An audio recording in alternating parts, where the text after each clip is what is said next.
estamos aquí. Buenas noches. La situación en Turquía y Siria es cada vez más insostenible. Naciones Unidas suele cancelar los rescates después de 5 y 7 días del desastre. Y eso lo sabe bien el GREM, la Unidad de Salvamento Canino de Burgos. Ellos están preparados para ir a lo más crudo del terremoto, pero de momento no tienen autorización. Naciones Unidas siempre recomienda que a partir del quinto o séptimo día la situación es compleja o es muy difícil para ser activados y responder adecuadamente a una catástrofe. Y las probabilidades de vida a partir de ahí descienden enormemente. Hay que dar tiempo, esperar un poco y ver a ver cómo se canaliza toda la ayuda, porque están todos los países enviando ayuda. Nosotros estamos a su disposición y a las órdenes de lo que ellos decidan. Llegó el momento. Hoy, primer día sin mascarilla en el transporte público, aunque se ha vivido pues, de forma desigual, ¿eh? Les hay quienes encuentran en el fin de esta restricción todo un alivio, pero también quien tiene sus reservas y prefiere mantenerla por precaución. Como en la calle nadie lo lleva, pues lo normal es que no la llevemos en ningún sitio. Ah, ¿ya no es obligatoria? Entonces no. De momento no la voy a utilizar. En autobús y me tengo que poner la mascarilla es un tanto estúpido. Yo la voy a seguir llevando, ¿eh? También les contaremos que 5 mujeres han podido poner en marcha sus ideas de negocio gracias al programa lanzado por el CEI y la Universidad Isabel I. Su objetivo es fomentar la cultura empresarial femenina. Desde hoy las inscripciones están abiertas. Una iniciativa tan importante como necesaria. Es verdad que el camino que queda por recorrer pues es todavía muy largo, la brecha laboral en materia de género es un problema real. Les presento ya a quienes nos acompañan hoy en nuestra mesa de actualidad. Por un lado, Juan Carlos Aparicio. Buenas noches, bienvenido. Buenas noches. Juan Carlos y sus toses, así que no se asusten. Mi catarro y yo saludamos a toda la gente que tenga bien estarnos escuchando o viendo estas horas. Que se podía haber quedado en casa y ha dicho, pues no la voy a fallar aquí. Y hablando de mascarilla, me ha parecido, y quiero recordarlo así, que es un gesto de respeto. Cuando me ha traído un taxi, me he puesto la mascarilla, porque no olvidemos que sobre todo es intentar evitar contagiar quien la lleva a los demás. Lo entiendo como un signo de respeto. El propio conductor me ha dicho que no es necesario. Yo creo que, no sé si es necesario, pero sí me parece oportuno. Bueno, pues de Juan Carlos, que está poseído por la bronquiolitis o derivados, a Octavio Granado, que los tuvo hace unos días. Octavio, buenas noches, ¿cómo estás? Buenas noches. Yo he venido en autobús y la verdad es que he aprovechado para quitarme la mascarilla. Sí. Yo ya estoy un poco harto de la mascarilla y la verdad es que la mayor parte de la gente no la llevaba, aunque había personas que la llevaban. Me da la sensación de que no vamos a estar más sanos ni más enfermos. Oye, luego lo vamos a hablar de forma más profunda, pero ¿qué tanto por ciento había con mascarilla todavía a estas horas de la noche? Personas mayores. 2 o 3 personas de más de 70 años, digámoslo sí, así. Coincido un de poco la gente joven, un chico en el autobús venía bastante lleno. Ahora los autobuses la verdad es que están casi siempre llenos y había un chico con mascarilla, el resto no. Coincide un poco con lo que luego les vamos a mostrar. También no estamos solos en la mesa. Decirles que nuestro invitado es el vicerrector de investigación de la Universidad de Burgos, José Miguel García. Buenas noches, José Miguel, ¿cómo estás? Buenas noches. Encantado de estar aquí con vosotros. Gracias por acompañarnos. Él viene a hablarnos de la importancia de las patentes que estáis consiguiendo en la universidad, aunque lo vamos a abordar enseguida. Hay que daros la enhorabuena, ¿no?, por un importante incremento de las mismas. Sí, el trabajo de los investigadores en la universidad se está haciendo notar, junto con el apoyo de las políticas desde el propio vicerrectorado, pues está dando sus frutos, sí. Bien, pues déjame que comente con ellos 2 asuntos de actualidad y vuelvo contigo, porque desde el lunes a primera hora está preparada la unidad canina del GREM ante una posible salida a Turquía. Un equipo compuesto por 24 profesionales y 8 perros con ganas de ayudar en la búsqueda de personas atrapadas bajo los escombros.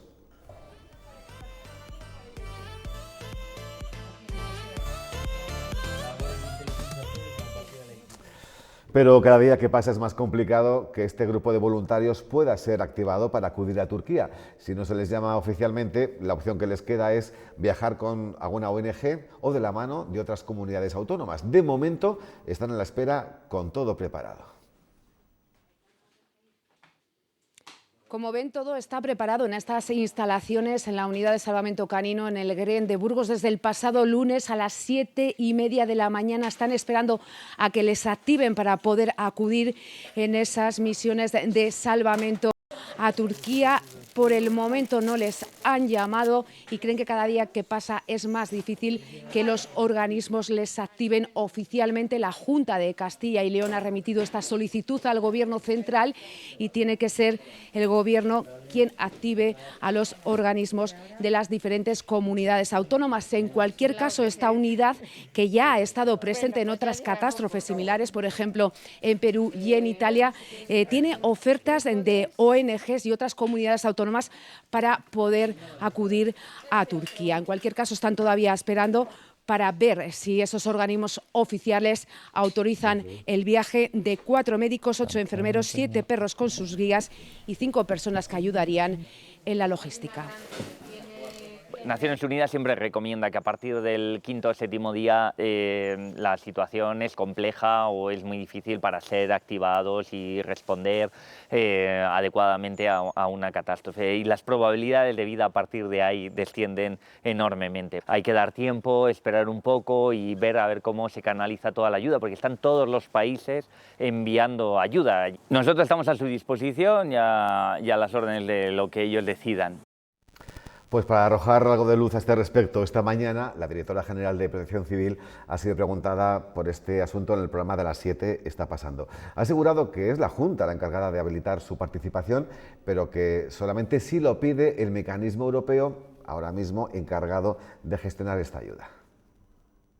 Solamente se han requerido las unidades de UME y de el CAM de la Comunidad de Madrid. Sí que es verdad que ayer hubo una reunión de coordinación a nivel de ayuda humanitaria que se va a coordinar y se va a poner en funcionamiento para esta zona, pero será ayuda humanitaria, que será, bueno, pues, sobre todo agua y mantas, que es lo que más se necesita, pero se hace a través de la AECI, que es la Agencia Europea de Cooperación Internacional. Pues todos estos son los motivos por los que el Gren de Burgos, sobradamente preparado en ese tipo de situaciones, todavía no ha podido salir. Y lo peor es que si les llaman, que no sabemos, pues igual ya es demasiado tarde, porque es cuestión de 3-4 días máximo, ¿no? Cuando hay esperanzas de recuperar a civiles, a ciudadanos entre todos los escombros. Juan Carlos. Aunque siempre hay excepciones, sabemos que la capacidad de resistencia de una persona bajo unas condiciones críticas de ausencia de comida y bebida pues es excepcional que supere las 72 horas, eso lo sabemos, y que incluso la capacidad de detección que tienen los animales, los perros de rastreo, también se limita. A mí me gustaría destacar que tenemos un grupo de rescate en Burgos que está homologado internacionalmente, que se ha puesto a disposición con personas. Veíamos ahora a Álvaro, que además tiene una doble condición, es un magnífico adiestrador de perros. Me consta que han venido personas de otros países a aprender las técnicas de adiestramiento y en su caso además es enfermero, con lo cual me parece que podría hacer una doble labor de auxilio. Y me gustaría también aprovechar, y con esto, me gustaría que haya algún gesto de cariño del Ayuntamiento de Burgos hacia este grupo de voluntarios que evidentemente han tenido una capacidad de una respuesta inmediata y que se han visto afectados, pero no para bien, sino para mal, por una obra necesaria, sin duda, como es la reforma de la perrera municipal, que se va a ir a los 800.000 euros, que se dice pronto la broma, y que sin embargo no les ha traído más que problemas y preocupaciones. Podría haber un gesto de cariño, debería haber un gesto de cariño, porque estos señores, cuando no hay una catástrofe internacional, también hacen labores tan necesarias como cooperar en la búsqueda de personas extraviadas, perdidas, sí, mayores, etcétera. Entonces, me gustaría que hubiese un gesto de cariño y sensibilidad como les ha habido a lo largo de esto. Déjame contextualizar esa petición.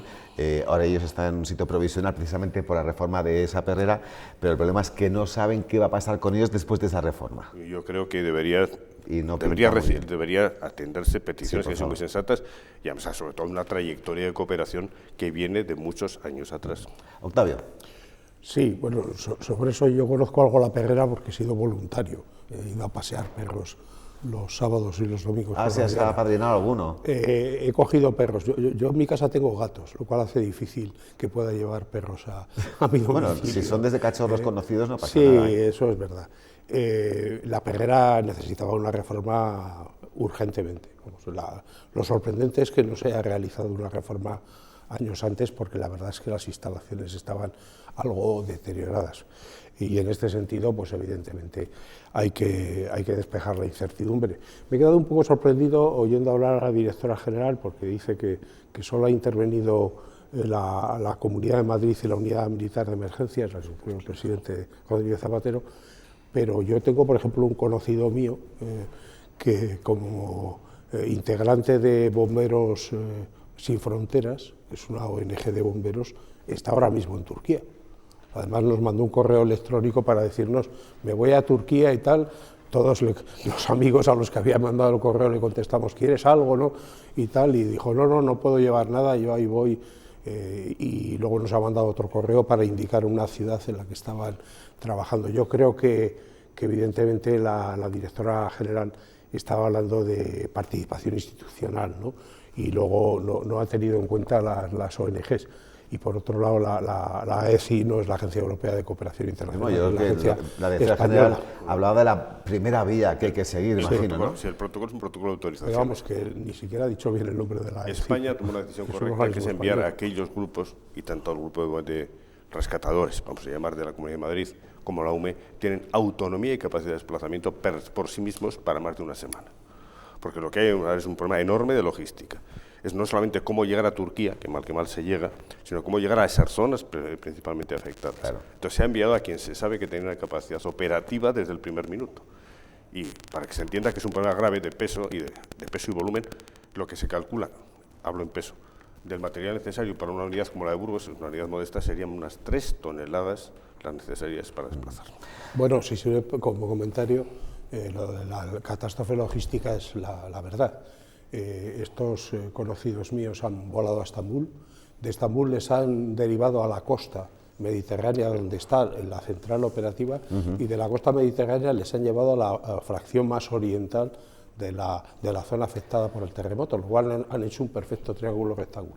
Bien, pues vamos a otro asunto, porque este pasado fin de semana las gasolineras han notado un importante incremento de vehículos para repostar. El motivo era la entrada en vigor del veto europeo a Rusia a comprar crudo, pero parece que las reservas estaban bastante llenas y eso ha hecho que, al menos de momento, no hayamos notado un incremento de precio. Y yo me pregunto, Octavio, ¿qué impacto tiene hacer un veto a Rusia y no comprar el crudo si para prevenir que nuestras reservas estén llenas ya se lo hemos comprado de antemano por anticipado?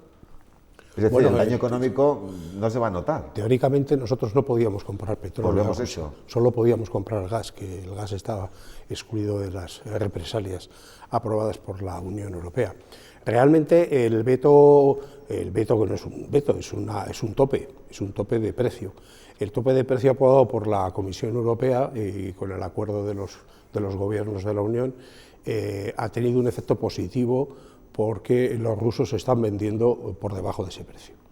Y nosotros estamos recibiendo, a veces con intermediación, petróleo que probablemente tenga origen ruso, pero que nos está vendiendo terceros países muy por debajo de los 60 euros, que era el tope fijado por la Unión Europea. Con lo cual, el veto ha servido para bajar el precio. El otro día se veía el espectáculo de buques que transportan gas y que transportan petróleo frente a las costas de Gibraltar, trasvasando a otros terceros buques. Y luego hay que entender también que las restricciones al comercio internacional pueden ser en algunas ocasiones paradójicas, y en este caso lo son. Siria tiene muy limitado también, porque es un país bajo, digamos, sanciones económicas muy importantes de todo lo que es la Europa occidental, y eso dificulta en este momento la llegada incluso de los materiales imprescindibles y de primera necesidad, que no deja de ser una paradoja. Bueno, pues aún así... La oposición siria ha pedido con carácter de urgencia que se levante el embargo. Bueno, lo bueno es que no nos han pegado otra subida descomunal en el precio del combustible, y a ver si sigue así, que ya está bastante caro. Perdón, se suele decir que los precios de la gasolina y el petróleo suelen subir como un cohete y bajan como una pluma. Y así es, y suben más de lo que bajan habitualmente. Vamos ya con nuestro invitado. Le conocíamos antes en la presentación, José Miguel García, que es vicerrector de investigación de la UBO y continúa con nosotros para intentarnos hacer entender todo lo que se hace en la Universidad de Burgos en materia de investigación. Por cierto, que habéis sumado prácticamente en cuestión de muy poco tiempo 25 nuevos jóvenes investigadores. Sí, se han incorporado entre diciembre y enero, ¿no? 25 investigadores que se suman a los 350 que ya teníamos contratados en el ámbito de la investigación, además de los profesores, con toda su familia y demás que están haciendo su vida en Burgos. Muchos de ellos algunos son de aquí y otros son de fuera, más allá de la provincia y de nuestras fronteras, incluso de todo el mundo, ¿no? ¿Cuántas convocatorias abiertas tenéis? ¿Cuántos trabajos pendientes tenéis ahora mismo? Pues ahora en los distintos ministerios en Navidad convocaron entre 11 y 15 convocatorias más o menos, porque es difícil, se van abriendo y cerrando, y son las que tenemos ahora abiertas en petición de proyectos de investigación, colaboración con empresas, atracción de talento, distintas figuras de personas, de esas que luego vamos incorporando, y tenemos ahora pues unos meses, un par de meses movidos, ¿sí?, de promoción para que los investigadores acudan a esas convocatorias, de llamada para investigadores externos para que pidan esas ayudas y les podamos incorporar, y en eso estamos en el vicerrectorado en estos momentos. Buscando información para la entrevista me he dado cuenta que actualmente nuestra universidad, la de Burgos, ya posee más patentes que universidades tan conocidas como la de Salamanca o León. Eso significa que habéis dado un espaldarazo importante en estos últimos tiempos. Sí, se está apoyando la petición de patentes, la protección de parte de las investigaciones que se están realizando, y de hecho somos, por cada 100 investigadores, somos la segunda universidad de España en número de patentes. Pero también hay que relativizar el número, depende del tamaño de la universidad, ¿no?, el número absoluto, ¿no?, pero por cada 100 somos los segundos, que está muy bien. ¿Y a qué lo achacas eso? Aparte del talento que tenéis, que es obvio. Pues es la política de la universidad también dirigida hacia los investigadores para ayudarles, para transmitirles la necesidad de la protección de determinadas investigaciones, de algunas de ellas. Tenemos una OTRI que valora los resultados que son susceptibles y que deben y o pueden ser protegidos, y luego en la redacción, que es de la patente es compleja, y luego en los trámites de la Oficina Española de Patentes y Marcas o en la Oficina Europea de Patentes, que acudimos a las dos en función de las necesidades y lo que tenemos. Y luego esas patentes, algunas de ellas se transfieren se licencian al entorno productivo, ¿no?, generando riqueza en la propia universidad, también en las empresas y en la propia sociedad con los desarrollos que se llevan a cabo por esas patentes, ¿no? Pues me gustaría abordar un asunto que está muy de moda, como es el hidrógeno verde. De hecho, la universidad va a crear un laboratorio de investigación a este respecto. ¿En qué consiste exactamente? ¿Qué uso se le va a dar a esta investigación? Sí, bueno, ya en el año 2000, a finales del 19-2020, trabajamos en una iniciativa que era como el Valle del Hidrógeno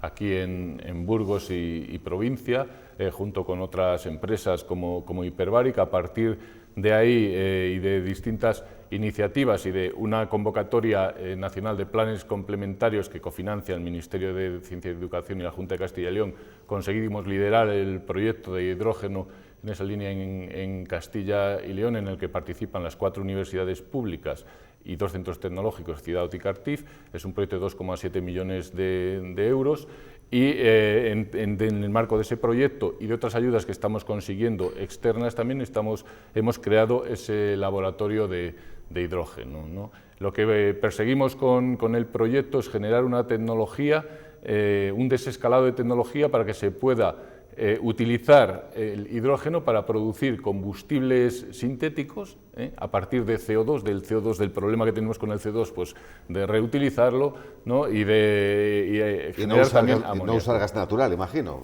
Y no fabricar gas natural de alguna manera, pero ecológico, ¿no?, claro, para luego poderlo utilizar y no emitir CO2. Y por otra parte, amoníaco del aire, ¿no?, conseguir del nitrógeno del aire amoníaco en unas plantas a pequeña escala, para que podamos tener una economía distribuida, yendo de una economía de gran escala a una distribuida, para que localmente podamos tener impacto en un territorio como, por ejemplo, el de Castilla y León, donde el desarrollo expandido y regional y local es muy importante. ¿Y cuánto tiempo tiene que transcurrir durante su desarrollo hasta su materialización final?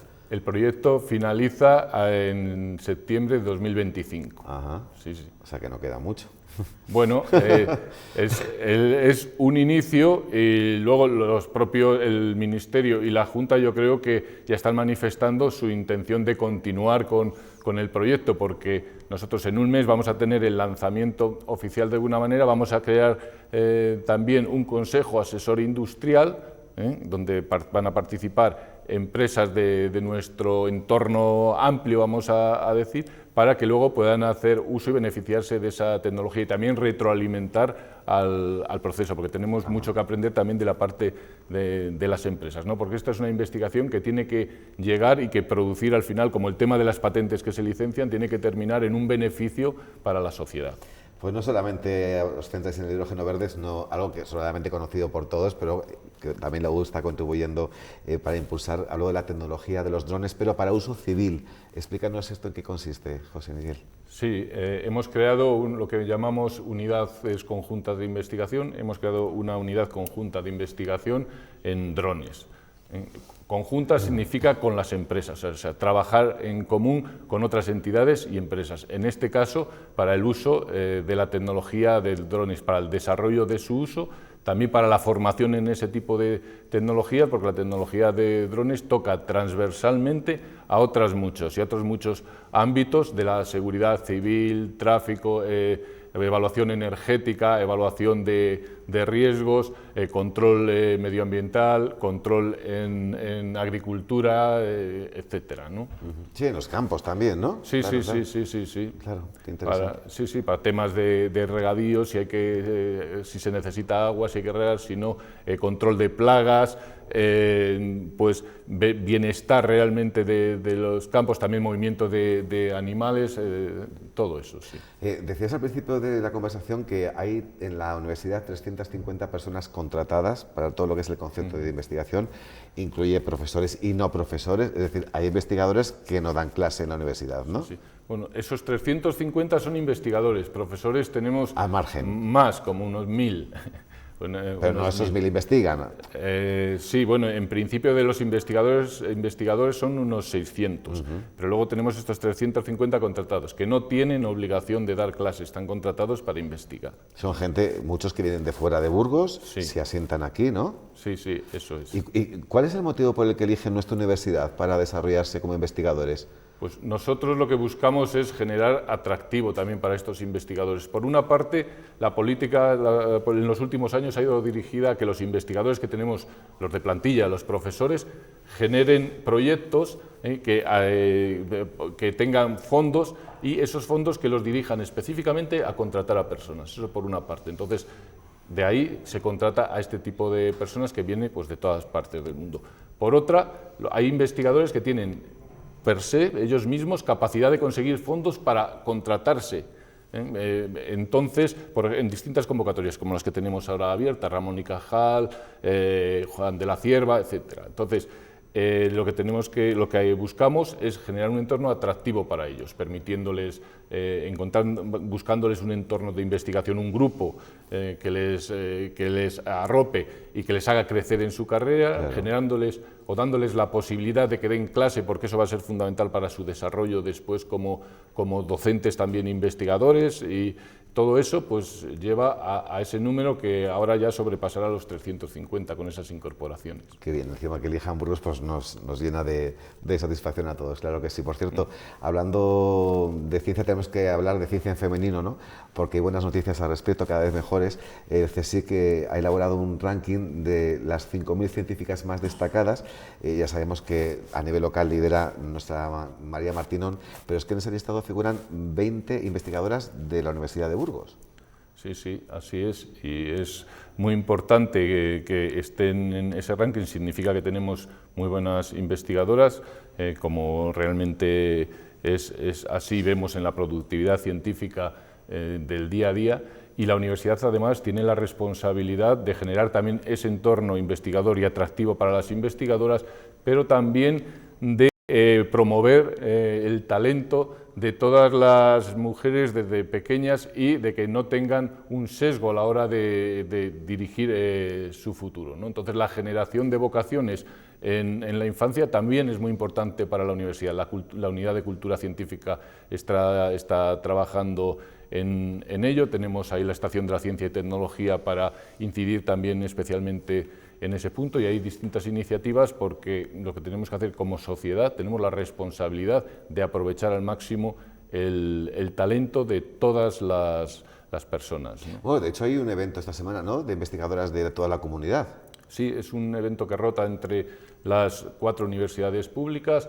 Mañana tenemos la jornada de investigadoras en Castilla y León, en Salamanca, y ahí están buena parte de nuestras investigadoras pues, mostrando su buen hacer y sobre todo siendo referentes, ¿no? Porque las personas normalmente necesitamos referentes. Ahí se agrupan investigadoras jóvenes con senior para ese intercambio y esa generación de esos entornos de investigación adecuados que decimos, y también, como digo, pues son referentes las seniors para las juniors y sobre todo estas, las más jóvenes, pues también para nuestras niñas, ¿no? Porque tienen que ver, que vean reflejado que la posibilidad de la investigación es una posibilidad futura de desarrollo para su carrera. Pues una última cuestión, José Miguel, porque hay algo que me parece destacable, es una alianza entre universidades europeas en la que nosotros estamos metidos. Exactamente qué es y por qué se ha formado, cuánto dinero tiene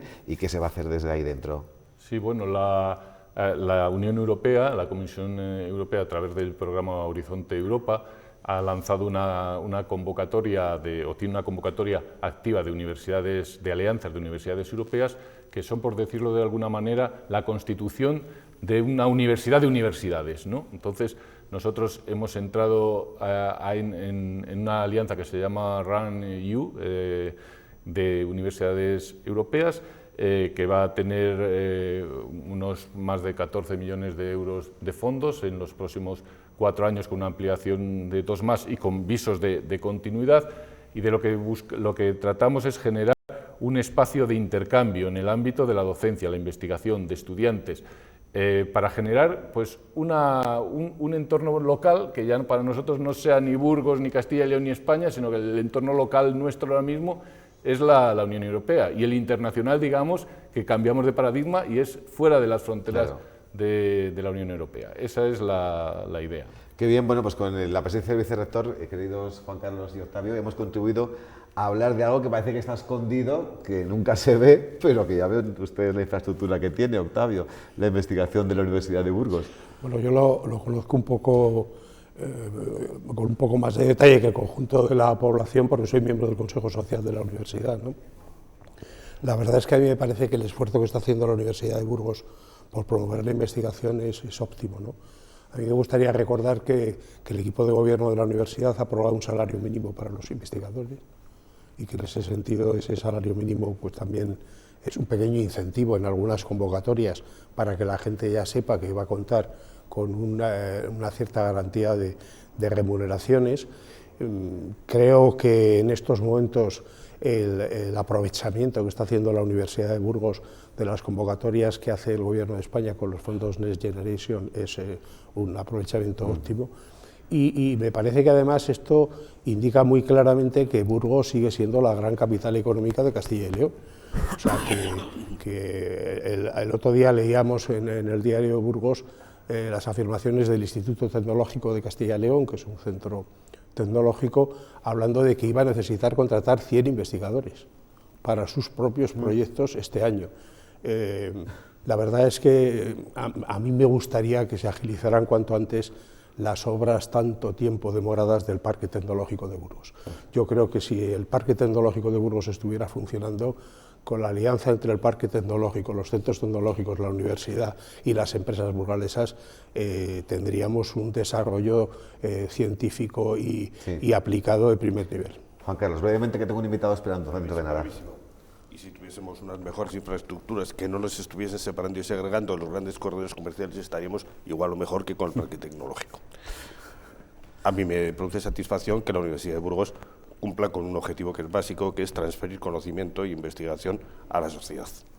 Cada vez que hay una patente se demuestra que se está en la línea correcta, demuestra que la colaboración, que en Burgos es ejemplar con la empresa privada, especialmente con los grandes grupos industriales, está funcionando.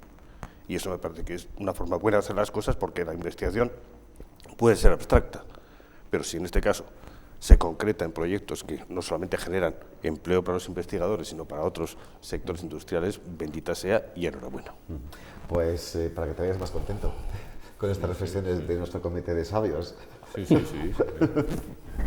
Yo creo que lo que dicen, pues además hay que tenerlo en cuenta y de alguna manera pues incidir en esa línea, porque ciertamente las investigaciones al final que se realizan tienen que terminar en el entorno productivo y generar riqueza y empleo, ¿no? Todos yo creo que estamos de acuerdo en esa. Desde luego. Pues José Miguel García, vicerrector de investigación de la Universidad de Burgos, muchísimas gracias por todo lo que nos has contado y hasta la próxima. Gracias por invitarme. Buenas noches. Buenas noches. Bien, bueno, pues a raíz, se lo contamos, a raíz de la sentencia de ayer del Tribunal Supremo que anulaba la exclusión de los espectáculos taurinos del bono cultural para jóvenes, hoy el Gobierno ha confirmado que lo incluirá. Miquel Iceta, ministro de Cultura, ha confirmado que el Ministerio acata el fallo judicial. Juan Carlos, ha tardado 24 horas solamente el Gobierno en cambiar. Yo sé que Octavio es mucho más futbolístico y de rugby. Yo sí que soy taurino, me declaro aficionado a los toros, pero creo que esto no es un defecto de ninguna derecha. Yo recuerdo la vocación de Picasso, la vocación de mucha gente de izquierda significada que le encantan los toros, de Enrique Múgica, con el cual he tenido el gusto de concurrir en muchas corridas, etc. Es que no se entendía que habiendo una declaración legal de interés cultural para los toros, se marginase, reconociendo otras áreas que sean muy respetables. A mí los videojuegos, pues por supuesto que también parecen cultura, pero no hay una declaración legal que lo soporte. Lo que ha hecho el Supremo es leer la legislación y pedir que aquello que está declarado como de interés cultural reciba las ayudas que se dediquen a la cultura. Me parece de una simplicidad absoluta. Por cierto, bueno, joven cultural que no ha tenido mucho éxito de convocatorias, están al 50% de menos, peticiones o menos. Sí, yo creo que a lo mejor con esto se anima, ¿no? No lo digo con cierto escepticismo, ¿no? Pues Juan Carlos tiene razón, a mí no me gustan los toros, a mí no me gusta hacer sufrir a los animales, tengan cuernos o no, y tampoco soy cazador. Y en este sentido, me parece, no obstante, que esta sentencia y el acatamiento del Gobierno va a tener una consecuencia muy interesante, y es que podremos conocer en el futuro de esos jóvenes españoles que han utilizado el bono de interés cultural, qué porcentaje de ellos lo han usado en los toros, para saber si realmente los toros siguen siendo la fiesta que abarca a toda la nación española o ya es una fiesta minoritaria de un sector de aficionados. Bueno, pero lo importante es que tengan la opción de, aunque luego no lo utilicen, sí. ¿no? Y lo hagan para otra cosa. Pero si no lo utilizan, querrá decir que espero que tampoco utilice mucho los videojuegos. Telegráficamente. Hombre, igual si el bono fuera senior, cambiaría la cosa. Sí, pero los seniors ya son los que van a las plazas. Telegráficamente se estima, y la estimación es correcta, que los toros mueven en torno entre empleos directos e indirectos más de 60.000 empleos en España. Bueno, pues vamos a seguir avanzando porque el caso Alves sigue llenando horas y horas de televisión y de información. Hoy nos preguntamos qué explicación psiquiátrica tiene el hecho de que alguien que lo tiene todo, aparentemente, fama, dinero, acabe acusado de violación. Lo comentamos con nuestro médico forense y especialista en psiquiatría, José Carlos Fuertes Rocañín. Buenas noches. Buenas noches, ¿qué tal? ¿Cómo estamos? Muy bien, gracias por acompañarnos y por aceptar nuestra invitación, José Carlos. Bien, el caso Alves, ¿no? Esta incógnita que nos planteamos hoy. Bueno, el caso Alves, terrible, ¿no? Por un lado, y muy desgraciado por otro. ¿Por qué el ser humano, teniéndolo todo, es capaz de ambicionar más? Es una de las claves de nuestra existencia. ¿Por qué muchas personas que podrían vivir muy bien y ser muy felices no lo son? Y están insatisfechas con su vida y siempre les falta algo. Otra pregunta filosófica que tampoco tiene una respuesta clara. Yo pienso que hay en este tipo de situaciones como la que parece, presuntamente, vamos a ser cautos, se ha planteado, parece que lo que se pretende es dominar, lo que se pretende es ejercer un dominio y, por tanto, visualizar de una manera muy clara y muy contundente la sumisión de la otra, en este caso, y eso es lo que le gratifica desde el punto de vista sexual, más que el hecho, digamos, del coito, de la relación coital. Lo que en algunos casos se pretende es la búsqueda o la manifestación del poder. Tanto es así que hay violadores y agresores sexuales que su satisfacción máxima es producir precisamente eso, la sumisión de la víctima, producirle esa degradación, hacerla sentir como si fuera un trapo, como si fuera una persona absolutamente, en fin, nada. Y eso es lo que les produce placer, aunque nos parezca raro, la mente nos da estas respuestas en ocasiones. Pero esa sumisión no es un denominador común de este tipo de violadores o agresores sexuales, independientemente de su estatus. No siempre. Fíjate que el violador o agresor también lo puede ser porque es una persona con unos sentimientos de inferioridad muy grandes, digamos un fracasado, una persona cuyas relaciones interpersonales son muy pobres y entonces a través de la agresión sexual y de la violación consigue su objetivo. Es decir, hay otros que sí, hay otros violadores que son sádicos y que lo que pretenden no es tanto tener sexo como tener violencia, ejercer la violencia sobre la otra persona. Por tanto, se puede combinar dentro de los espectros de los trastornos sexuales, de las alteraciones de la conducta sexual, hay muchos tipos y muchas variantes. Además, teniendo en cuenta que este es un caso muy mediático por el protagonista, doctor, ¿cómo será la evolución psíquica de la denunciante?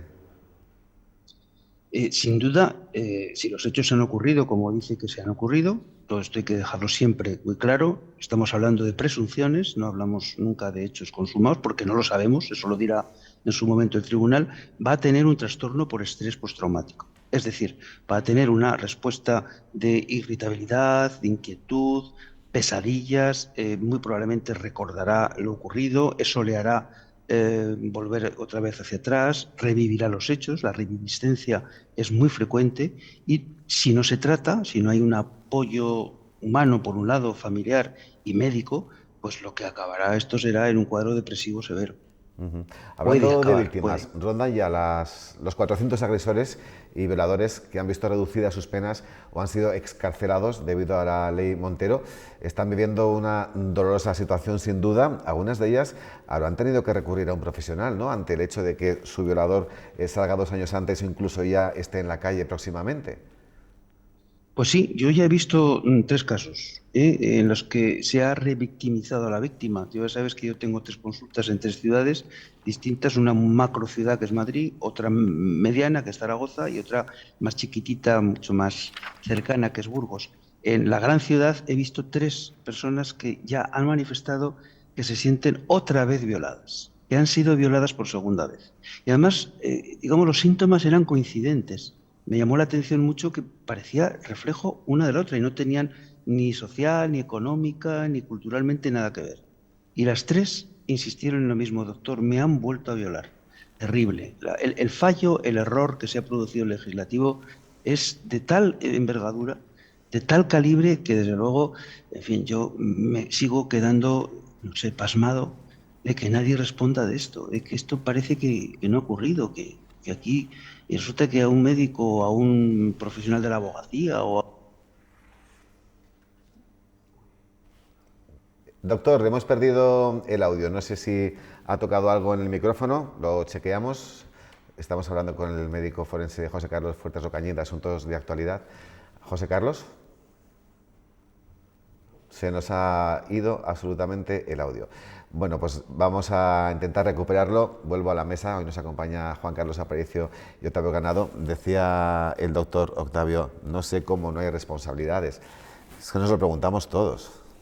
Bueno, a mí me gustaría sobre las sentencias también establecer un cierto grado de relativismo. Lo que ha sucedido con la ley del sí es sí es que hay una parte muy importante de la judicatura que ha interpretado, y la interpretación en este sentido es mayoritaria y probablemente sea la correcta, que con la ley en la mano no cabía sino aplicar una reducción de penas.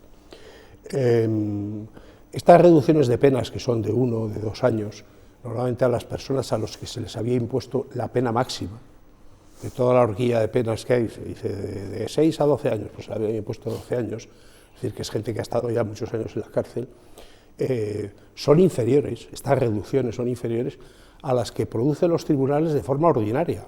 Y aquí lo tenemos clarísimo. El caso de los jugadores de la Arandina. Llega una primera sentencia draconiana, se les imponen unas penas durísimas. Llega una segunda sentencia sobre los mismos hechos y aplicando la misma legislación en que las penas son reducidas a la 10ª parte. Y llega una tercera sentencia que repone la primera, pero no en su totalidad. Quiero decir con esto que estas cosas nos indican la necesidad imperiosa de que la ley sea muy clara, y parece que la ley del solo sí es sí era muy clara en cuanto al consentimiento, pero no en cuanto a otras cosas. A mí me interesaría simplemente hacer un apunte final, y es que me parece que no debemos desdeñar el papel que tiene el consumo de algunas sustancias, las bebidas alcohólicas, la cocaína, las anfetaminas, en el comportamiento de personas que tienen una cierta tendencia a la agresividad. Yo creo que las personas que tienen esa tendencia a la agresividad, como bien decía el doctor Fuentes Rocañín, al comportamiento de buscando la sumisión, buscando la violencia, si encima lo exacerban con el consumo de estas sustancias, esto es horroroso. Yo creo que en estos momentos estamos dejando ese tema como al margen de la discusión, y no podemos hacerlo. En esto último, desde luego, tienes toda la razón, pero te recuerdo que la ministra de Justicia ha asegurado sentirse absolutamente responsable de esta reforma y, de alguna manera, de sus consecuencias, con lo cual no es todos los tribunales ni los jueces, es decir, que... Pero la reforma que ahora se ha vuelto a presentar, sí, no la primera. Sí, la contrarreforma, que Eso, es la que está suponiendo la gran guerra, ¿no?, entre el gobierno de coalición. O sea, yo no descarto que alguno de los redactores de esa ley estuviesen bajo los efectos del alcohol o de las drogas, porque es la única explicación que me ocurre para desdeñar, rechazar y desatender los informes que les hizo llegar el Consejo General del Poder Judicial, que hizo llegar el Consejo de Estado, y que todos los que podían tener criterio les estaban avisando. Me sorprende que en un Consejo de Ministros en el que están sentadas al menos 2 magistradas, supongo que no son de las magistradas machistas, yo entiendo que la señora Job y la señora Robles serán normales, igual que la gran mayoría en este momento, ya son mayoría dentro del cuerpo del estamento judicial, las mujeres. No digo ya en las últimas promociones, que es apabullante. Entonces, ese tipo de acusaciones son las que no se pueden hacer, que resuelvan los jueces lo que yo no he sabido resolver porque no he querido atender el consejo y la opinión de los que realmente entendían. Yo no llegué a estudiar Derecho, pero sé que siempre la retroactividad penal es positiva. Bien, pues creo que ya hemos recuperado a nuestro invitado, el doctor José Carlos Fuertes Rocañín. José Carlos. ¿Qué tal? Perfecto. ¿Me oye? Perfecto. Lo habíamos dejado en el asunto de las víctimas, ¿verdad?, que están viviendo por segunda vez un calvario a raíz de la reducción de penas de varios agresores sexuales y violadores. Así es. Están revictimizando, decimos en psiquiatría o en medicina forense. Se están volviendo otra vez, están volviendo a sufrir, y ya te digo, y es experiencia personal. Yo no sé si esto lo verán otros compañeros, que me temo que sí, pero yo he tenido 3 casos en los que me han contado exactamente lo mismo. Dolor, me decían, doctor, me han vuelto a violar. Ahí queda el testimonio de 3 personas que sufrieron una situación tan terrible como es la agresión sexual, y que ahora parece ser que además con este boom mediático que estábamos teniendo, pues claro, no pueden estar ajenas a la situación. Pues un último asunto, José Carlos, porque hemos conocido que un entrenador de baloncesto de Burgos se enfrenta a 141 años de cárcel por corrupción de menores. El acusado de 31 años se creó un perfil falso en redes sociales. De esa manera pedía imágenes sexuales a jóvenes de entre 13 y 16 años. Si te parece, escuchamos la información y lo comentamos. Muy bien. Sí, será esta primavera cuando se sienta en el banquillo de la Audiencia Provincial. El acusado entrenador de baloncesto de 31 años se creó varios perfiles en Instagram haciéndose pasar por una mujer. Se ganó así la confianza de los menores, que la mayoría de ellos además jugaban en ese equipo de baloncesto, para que le enviaran imágenes íntimas de ellos. La denuncia de uno de los progenitores de un menor que llegó a enviar una de esas fotografías íntimas hizo que la Policía Nacional comenzara la investigación. La Fiscalía pide para el acusado 141 años de cárcel, así como 147.000 euros de indemnizaciones a sus víctimas.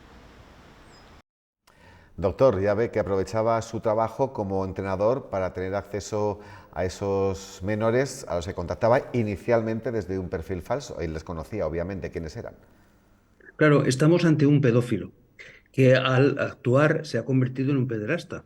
Estamos ante, en principio, una alteración de la conducta sexual.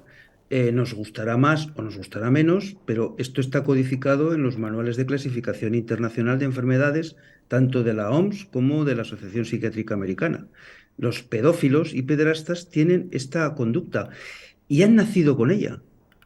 son así, no se han vuelto pedófilos normalmente. Vamos, normalmente no se han vuelto. Por tanto, no nos puede extrañar que alguien que tiene este impulso, este deseo incontrolado, en principio incontrolado, de tener relaciones sexuales de mayor o menor envergadura con personas mucho más jovencitas, con niños o personas impúberes, esto es una alteración del comportamiento. Y habría que verlo así. O sea, hay que aplicar la ley, hay que castigar, porque evidentemente la sociedad tiene que defenderse de este tipo de personajes, pero que la prisión sirva para rehabilitar, que la prisión sirva para iniciar un tratamiento y, si es necesario, para cohibir sus impulsos sexuales después. Porque si no, estaremos viendo la misma escena dentro de 5, 10 años, el tiempo que sea. Un pederasta no se rehabilita. Ahora, se puede tratar, se debe tratar. Yo he tenido en algún caso personas que me han pedido: por favor, aplíqueme usted, doctor, estas pastillas, estas inyecciones que me impidan tener estos comportamientos. ¿Por qué no planteamos esto de una manera seria y lo planteamos de una manera totalmente vigilada y controlada por la autoridad judicial, por la fiscalía, pero aplicación de tratamientos que sirvan después para conseguir realmente que esa persona no agreda a nadie y que nos vivamos un poco más en paz? Pues José Carlos Fuertes Rocañín, ha sido como siempre un placer charlar contigo y te emplazo a hacerlo en los próximos días también con estos temas de actualidad. Buenas noches. Buenas noches, encantado de estar con vosotros y un abrazo a los dos contertulios. Claro que sí. Por supuesto, otro para... Hasta luego. Bueno, cambiamos completamente de tema porque vamos a un tema muy práctico, para que nadie se líe, porque a partir de ahora en nuestras nóminas vamos a ver un nuevo concepto. Bajo las siglas de MEI se esconde lo que se denomina el Mecanismo de Equidad Intergeneracional. Es un impuesto creado por la última reforma de las pensiones y desde enero de 2023 y que supone un descuento en nómina. Por cada trabajador se va a cotizar 0,6 puntos. De estos 0,5, medio punto lo aporta la empresa y 0,1 el trabajador. Esto, Juan Carlos, contribuye, ¿no?, a la sostenibilidad de las pensiones. Y ese es el objetivo, porque las reservas están un poco bajas. Yo lo que veo es que deteriora las expectativas y las posibilidades de generar empleo porque sigue introduciendo cargas directas sobre cada puesto de trabajo. Y digo el puesto de trabajo porque es donde se juntan, donde confluyen trabajador y empresa. Negarlo es ocultar que se encarece los costes unitarios del trabajo. Yo hacía una sugerencia en plan divertido. Yo me gustaría que algún mes los trabajadores recibiesen el total del coste que supone ese trabajo para la empresa y fuese el trabajador una vez al año en la vida el que acudiese a las entidades financieras para ingresar la parte de cotizaciones y la parte de retenciones, para que pueda ver por sí mismo lo que supone realmente el coste unitario de trabajadores. No se va a hacer, pero es que estamos ante un hecho que pasa desapercibido. Al final, lo único que compararán, supongo que es lo que cobraron el mes anterior con lo que cobrarán este mes, y no creo que sean muchos los trabajadores que miren con especial detalle la nómina. ¿Se dan paradojas? Pues todo el mundo ha pasado por esa situación de que le subieron el sueldo, pero saltó la retención del IRPF y al final cobra menos. Pero ¿cómo es posible esto? Yo veo una carga más y sigue sin abordarse, y es lo que le está pidiendo Europa y está pidiendo la segunda parte de esa reforma. Octavio, hablando de esto, de todos los que ahora estamos afortunadamente en activo y cotizamos, ¿cuántas pensiones pagamos los españoles que están trabajando ahora mismo? Bueno, teóricamente, en los últimos años se ha descargado el presupuesto de seguridad social de lo que se llaman obligaciones indebidas.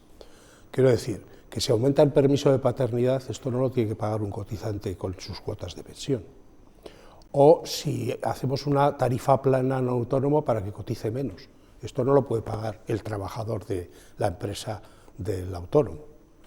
En ese sentido, teóricamente nosotros pagamos las prestaciones contributivas con nuestras cotizaciones, ¿no? Sí que me gustaría señalar que en España los trabajadores pagan aproximadamente el 6,2% de contingencias comunes, es decir, de incapacidad temporal, de aportación a pensiones, etcétera, en sus nóminas, y que ahora van a pagar el 6,3%. Eso es la diferencia. No creo que haya un apartado específico nuevo, sino simplemente notarán una décima de incremento y los empresarios pues van a notar 5 décimas de incremento en sus cotizaciones. Yo creo que el mecanismo de equidad intergeneracional es la respuesta a un hecho desagradable y dramático que se ha producido en el sistema español de seguridad social. Y es que desde el año 2011 al año 2018, el fondo de reserva, que llegó a tener 63.000 millones de euros, pues fue utilizado en pagar pensiones, porque precisamente por no hacer que se pagara lo que debía pagarse, pues se prefirió generar déficit vaciando la hucha de las pensiones. Yo creo que en este sentido sería oportuno buscar formas de conseguir que volviéramos a tener una hucha de las pensiones.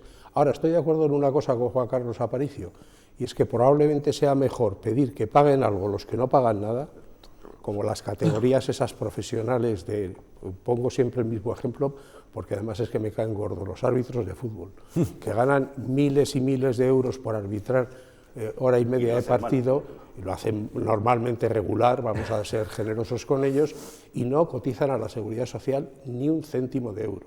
Bueno, pues sería mejor que cotizaran un poco los que no pagan nada antes que recargar a los que ya pagan. Una duda, ¿por qué ese tipo de personas que se dedican a eso no cotizan?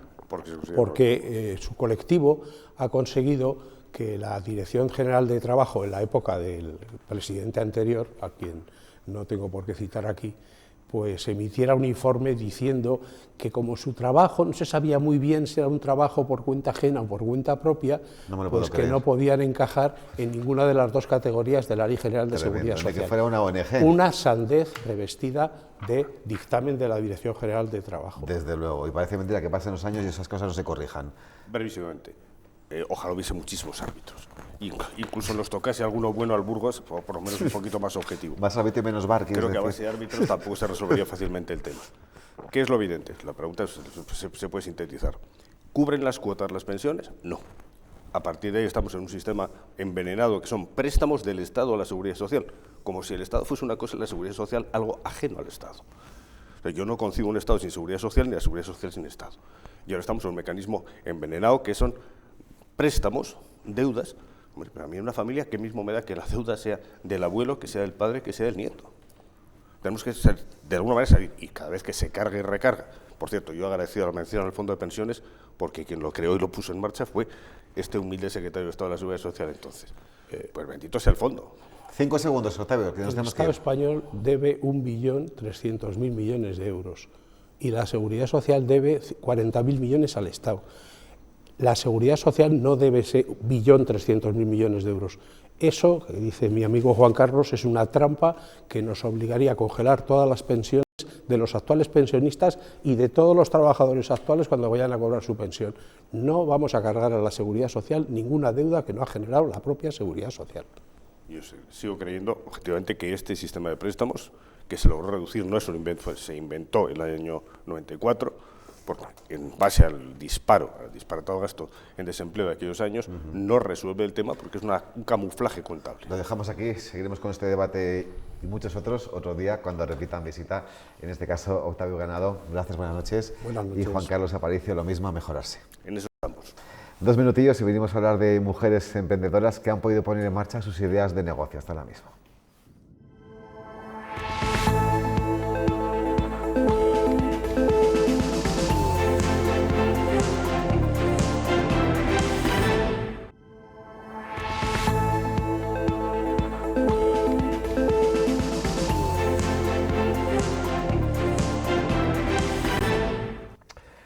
Últimos minutos de Noticias 8 edición noche para contarles que 5 mujeres emprendedoras han podido poner en marcha sus ideas de negocio gracias al programa Emprendedoras de Burgos, una iniciativa del CEI en colaboración con la Universidad Isabel I. Ellas son socias y se han lanzado a poner en marcha su idea de negocio. Magui Academia pues empezó este año en septiembre. Y bueno, ya tenemos bastantes niños. Lo han podido hacer gracias al programa Emprendedoras de Burgos, una iniciativa orientada a favorecer la participación de la mujer a la vida económica, poniendo en práctica sus proyectos empresariales. La facilidad que te dan cuando vienen otras personas que ya han creado su propia empresa y te comentan pues su expectativa o cómo les ha ido. Otras compañeras que también estaban en el curso, pues al final todo eso te lanza. Pilar, a sus 60 años, también ha dado el paso. Con motivo de la pandemia, la empresa en la que trabajaba cerró y me vi en la situación de que, bueno, con la edad que tenía que seguir adelante, tenía que seguir trabajando. Y no me pareció... Primero pensé en enviar currículums, pero me pareció algo difícil y luego pensé que la mejor solución era sacar partido de la experiencia que yo tenía. Este programa es gratuito y tiene una duración de 11 semanas. Su tercera edición comenzará el próximo 6 de marzo. No estarán solas, sino que a las emprendedoras seleccionadas se les ofrecerá formación, asesoramiento y acompañamiento profesional. Buscamos cualquier mujer, mayor de edad, puede participar en el programa. No nos importa su condición, no nos importa tampoco cuál sea el tipo de idea, tampoco nos preocupa si la idea está muy desarrollada o menos desarrollada. Desde hoy están abiertas las inscripciones hasta el 28 de febrero.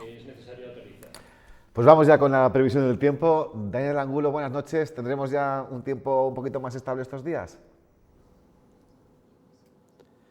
Hola Rafa, muy buenas noches. Bueno, hoy hemos tenido una jornada menos fría que la de ayer. De hecho, no hemos amanecido con esas heladas tan intensas, aunque luego van a volver esta noche y en los próximos días. Y es que ayer la borrasca que nos cruzó, que nos dejó incluso nevadas a primeras horas de la noche, nevadas débiles en algunas zonas de la provincia, hoy estaba situada, lo vemos muy bien, al suroeste de la península. Vemos aquí estas nubes girando en el sentido ciclónico, por eso ha habido muchas nubes y lluvias en el suroeste, que es una zona que también necesitaba lluvias en nuestro país. Y lluvias también han seguido, aunque más débiles, en el Mediterráneo. Y para mañana, pues aquí está el protagonista, el anticiclón, colocado al oeste de Francia, en las Islas Británicas, manteniendo la entrada de vientos de componente este. Habrá bajas presiones, pero muy al sur, habrá lluvias por esta zona del estrecho de Gibraltar, pero aquí, como digo, empiezan ya a dominar en nuestro territorio las altas presiones y mañana tiempo estable. Van a volver las heladas, mañana al amanecer 3, 5 bajo cero en muchas zonas de la provincia, pero luego un día de sol. También podrá haber algunas nieblas y mañana viento flojo y subida de temperaturas, ya con máximas de 8 o 9 grados. Unas temperaturas que van a seguir subiendo, de hecho, en los días siguientes, tanto en la jornada del viernes como el sábado, que tendremos sol y ambiente agradable al mediodía, aunque con heladas al amanecer. Muchísimas gracias, ya nos marchamos. Gracias también a ustedes, como siempre, por informarse con nosotros. Descansen y si quieren nos vemos mañana aquí a las 10 para contarles lo que pasa. Buenas noches.